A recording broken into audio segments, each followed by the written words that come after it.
Hello students, आज के इस वीडियो में हम बात करेंगे कंपाउंड ऑफ ऑक्सीजन फैमिली के बारे में, जिसमें फर्स्ट है आपका डाई ऑक्सीजन यानी कि O2। तो चलिए जानते हैं डाई ऑक्सीजन के बारे में। तो oxygen is the most abundant of all element. It exist in the free form as dioxygen molecule O2 and makes up 20.9% by volume of the atmosphere. It was discovered by Priestley and Seeley but named by A.L. Lavoisier। ठीक है, तो oxygen हमारे जो element हैं, जितने भी element हैं उनमें सबसे ज़्यादा क्वांटिटी में नेचर में ऑक्सीजन पाई जाती है। ऑक्सीजन फ्री स्टेट में O2 मॉलिक्यूल के फॉर्म में पाई जाती है और हमारे एटमॉस्फेयर का 20.9% पार्ट को कवर करती है।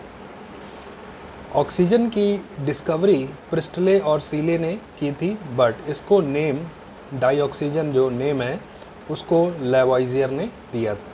ठीक है, तो ये थोड़ा जनरल डाई ऑक्सीजन के बारे में था।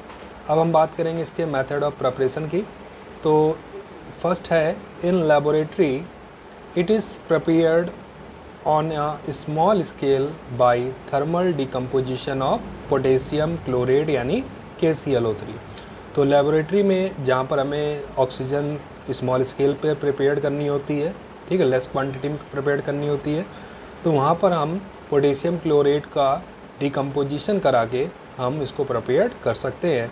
तो इसके डिकम्पोजिशन के लिए क्या करना होगा, पोटेशियम क्लोराइड को 150 डिग्री सेल्सियस पर MnO2 एज अ कैटलिस्ट की प्रेजेंस में इसको हमें क्या करना होगा, हीट करना होगा। और हीट करते ही ये आपका डिकम्पोज हो जाएगा किसमें, KCl प्लस O2। ठीक है, नेक्स्ट मेथड है बेटा by electrolysis of water with mineral acid. ठीक, इलेक्ट्रोलाइसिस करा देंगे वाटर की, यानी कि वाटर में हम लोग इलेक्ट्रिसिटी का फ्लो कराएंगे, साथ ही कुछ मिनरल एसिड की भी प्रेजेंस होगी, क्योंकि जो आपका वाटर होता है वो आपका बेड कंडक्टर ऑफ इलेक्ट्रिसिटी होता है और मिनरल एसिड की प्रेजेंस में ये आपका एक अच्छा कंडक्टर की तरह बिहेव करने लगता है। तो इसकी हमें इलेक्ट्रोलिसिस करानी होगी, बट इसके लिए हमें क्या यूज़ करना होगा, मिनरल एसिड। ठीक है, तो हमने वाटर लिया और उसमें कुछ क्वांटिटी में मिनरल एसिड्स लाइक HCl, ठीक है, मिक्स करा और उसके बाद उसके करा दी इलेक्ट्रोलाइसिस करा दी।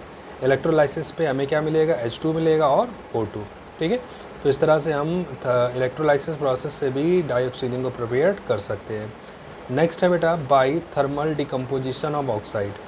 ठीक, कुछ मेटल ऑक्साइड है, उनको अगर हम थर्मली या हीट करें तो वो डिकम्पोज होकर के हमें ऑक्सीजन का फॉर्मेशन कराते हैं।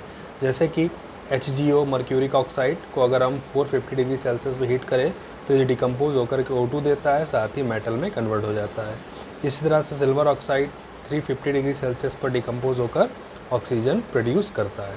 ठीक है, फोर्थ मेथड है बेटा बाय डिकम्पोजिशन ऑफ H2O2, यानी हाइड्रोजन पर ऑक्साइड का डिकम्पोजिशन कराने पर भी हमें क्या मिलता है, ऑक्सीजन मिलता है, यानी H2O2 एटमॉस्फेरिक कंडीशन पे ही डिकम्पोज हो जाता है और डिकम्पोज हमें क्या देता है, H2O प्लस O2। तो ये कुछ मेथड थे जिनसे हम लोग डाई ऑक्सीजन यानी O2 को प्रिपेयर कर सकते हैं। ठीक है, अब हम बात करेंगे डाई ऑक्सीजन की फिजिकल प्रॉपर्टी के बारे में। तो इसमें फर्स्ट है बेटा oxygen is a colourless, odourless and tasteless gas. ठीक है, कलरलेस होती है, इसमें कोई ऑर्डर स्मेल नहीं होता, साथ ही इसमें कोई टेस्ट भी नहीं होता। नेक्स्ट क्या है बेटा, it can be easily liquefied by application of pressure. ठीक है, when cooled below it critical temperature -118.7 degree Celsius. ठीक है, it is slightly soluble in water. ठीक है, तो जब हम इसको क्रिटिकल टेम्परेचर पर प्रेशर अप्लाई करके इसको कूल करते हैं -118.7 डिग्री सेल्सियस पर, तो ये लिक्विफाइड हो जाती है, यानी ऑक्सीजन गैस फॉर्म से लिक्विड फॉर्म में आ जाती है। ठीक है, और साथ ही जो आपकी ऑक्सीजन होती है वो वाटर में क्या होती है, सॉल्युबल होती है। नेक्स्ट क्या बेटा, liquid oxygen is pale blue in colour and it is strongly magnetic. It boil at -183 degree Celsius and freezes to a bluish white solid at -219 degree Celsius. ठीक है। तो जो आपका लिक्विड ऑक्सीजन होती है वो आपकी पैरामैग्नेटिक यानी मैग्नेटिक नेचर की होती है, साथ ही ये -183 डिग्री सेल्सियस पर बॉइलिंग लिक्विड के जैसे दिखाई देगी, और जब इसको हम -219 डिग्री सेल्सियस तक टेम्परेचर पे ले जाएंगे तो ये ब्लूइश वाइट कलर की फ्रीजिंग सॉलिड के फॉर्म में हमें दिखाई देगी। ठीक है, तो ये कुछ फिजिकल प्रॉपर्टीज़ थी ऑक्सीजन की जो ऑक्सीजन शो करती है। अब हम बात करेंगे डाइऑक्सीजन की केमिकल प्रॉपर्टी के बारे में। तो फर्स्ट है बेटा, oxygen is a support of combustion. ठीक है, it does not burn itself but help in burning. तो जो ऑक्सीजन होती है वो बर्निंग प्रोसेस को यानी कंबसन प्रोसेस को सपोर्ट करती है। अगर हम सिर्फ ऑक्सीजन की ही बर्निंग कराएं तो खुद नहीं जलेगी, बट अगर हम किसी अदर सब्सटेंस को ऑक्सीजन की प्रेजेंस में रिएक्शन दें तो उसके साथ ये रिएक्शन देती है यानी उसको बर्न कराने में प्रोसीड होती है। ठीक है, तो इसमें बेटा सेकंड पॉइंट है बेटा, it is quite stable in nature and it dissociation energy is very high, therefore it is not very reactive. होता क्या है कि ऑक्सीजन और जो एटम होते हैं आपस में डबल बॉन्ड से अटैच्ड होते हैं। ठीक है, इस वजह से इनको तोड़ने के लिए हमें थोड़ा ज़्यादा एनर्जी की रिक्वायरमेंट होती है, यानी ऑक्सीजन मॉलिक्यूल को ब्रेक करके ऑक्सीजन एटम में लाना हो तो हमें कुछ ज़्यादा एनर्जी की सप्लाई करनी पड़ेगी। इस वजह से ये आपकी नेचर में स्टेबलाइज फॉर्म में पाई जाती है, यानी O2 मॉलिक्यूल के फॉर्म में पाई जाती है, और यही रीज़न होता है कि ये आपकी लेस रिएक्टिव होती है, हाईली रिएक्टिव नहीं होती है। ठीक, फिर भी अगर हम इसका डिकम्पोजिशन कराते हैं तो ये ब्रेक होकर के हमें क्या देती है, O2 ऑक्सीजन एटम देती है। ठीक है, O2 से ब्रेक होकर किस फॉर्म में, एटॉमिक फॉर्म में कन्वर्ट हो जाती है। ठीक है, नेक्स्ट क्या है बेटा, it react with active metals such as sodium and calcium to form respective metal oxide and give base with water. तो जब हम इसकी एक्टिव मेटल्स जो बहुत ही हाईली रिएक्टिव होते हैं जैसे सोडियम हो गया, कैल्शियम हो गया, के साथ रिएक्ट कराते हैं तो ये उसके रिस्पेक्टिव यानी मेटल ऑक्साइड बनाती है, और जब इस मेटल ऑक्साइड को हम वाटर के कांटेक्ट में लाते हैं तो ये उसके साथ मिलकर के हाइड्रोक्साइड का फॉर्मेशन करती है। जैसे कि सोडियम ऑक्सीजन के साथ कंबाइंड करके सोडियम ऑक्साइड बनाया, कैल्शियम के साथ कंबाइंड करके कैल्शियम ऑक्साइड बना देंगे, और जब इन्हीं ऑक्साइड को, तो हमने कैल्शियम ऑक्साइड को वाटर के साथ जब कंबाइन करा तो कैल्शियम हाइड्रोक्साइड में कन्वर्ट हो गया।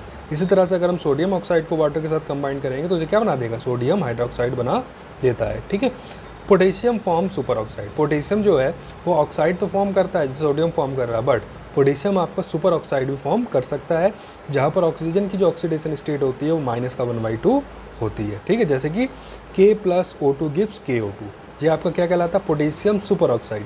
तो ऐसा कंपाउंड जिसमें ऑक्सीजन की ऑक्सीडेशन स्टेट -1/2 हो, तो ऐसे कंपाउंड को या ऐसे ऑक्साइड को हम लोग नाम देते हैं सुपर ऑक्साइड। ठीक है, तो ये कुछ रिएक्शन थी। अब हम बात करेंगे इसकी फोर्थ रिएक्शन की। फोर्थ केमिकल प्रॉपर्टी है बेटा, it react with non metals to form acidic oxide and give acid with water. ठीक है, तो अगर हम इसकी नॉन मेटल के साथ रिएक्शन कराएं तो नॉन मेटल के साथ रिएक्ट करके रिस्पेक्टिव उनके ऑक्साइड बनाती है, और वो ऑक्साइड आपके एसिडिक इन नेचर होते हैं क्योंकि जब इनको वाटर के साथ कंबाइन कराते हैं तो वो एसिड में कन्वर्ट हो जाते हैं। जैसे कि H2O + O2 जो है वो इलेक्ट्रिक डिस्चार्ज में जब हम टेम्परेचर माइनस का 1073 डिग्री केल्विन पर लेते हैं तो जो H2 और O2 कंबाइन करके H2O में कन्वर्ट हो जाता है। इसी तरह से N2 + O2 भी हाई टेम्परेचर पे रिएक्ट करके नाइट्रिक ऑक्साइड का फॉर्मेशन करते हैं। सल्फर ऑक्सीजन के साथ रिएक्ट करके सल्फर डाइऑक्साइड, इस तरह से कार्बन ऑक्सीजन से रिएक्ट करके कार्बन डाइऑक्साइड। अब इन्हीं अगर ऑक्साइड को हम वाटर के साथ मिक्स करें, सल्फर डाइऑक्साइड है तो क्या बना देगा, सल्फ्यूरस एसिड। कार्बन डाइऑक्साइड के साथ रिएक्शन करा देंगे तो कार्बोनिक एसिड, यानी कि नॉन मेटल के साथ रिएक्ट करके एसिडिक ऑक्साइड फॉर्म करती है, और ये जो एसिडिक ऑक्साइड होते हैं वो वाटर कॉन्टैक्ट में आकर के एसिड में कन्वर्ट हो जाते हैं। ठीक है, यानी वाटर के साथ रिएक्ट करके जो हाइड्रोलाइज्ड हो जाते हैं। ठीक है, नेक्स्ट है बेटा, it is an oxidising agent and oxidises many compound under specific condition. तो ये खुद ऑक्सीडाइजिंग एजेंट होता है और बहुत सारे कंपाउंड को ऑक्सीडाइज करता है पर्टिकुलर कंडीशन पे, जैसे HCl + O2 gives H2O + Cl2। Carbon plus methane का अगर करा दें तो क्या बना देगा, CO2 + H2O। इस तरह से कार्बन डाइसल्फाइड को CO2 + SO2। तो बहुत सारे जो कंपाउंड है उनको ऑक्सीडाइज करके उनको रिस्पेक्टिव कंपाउंड में कन्वर्ट करता है, बट एक स्पेसिफिक कंडीशन यानी पर्टिकुलर टेम्परेचर या कैटलिस्ट की प्रेजेंस में ये रिएक्शन कराई जाती है। ठीक है, तो अब हम नेक्स्ट प्रॉपर्टी को देखेंगे, बट इसके लिए हम देखेंगे नेक्स्ट वीडियो में। तो इस वीडियो में इतना है, बाकी नेक्स्ट वीडियो में।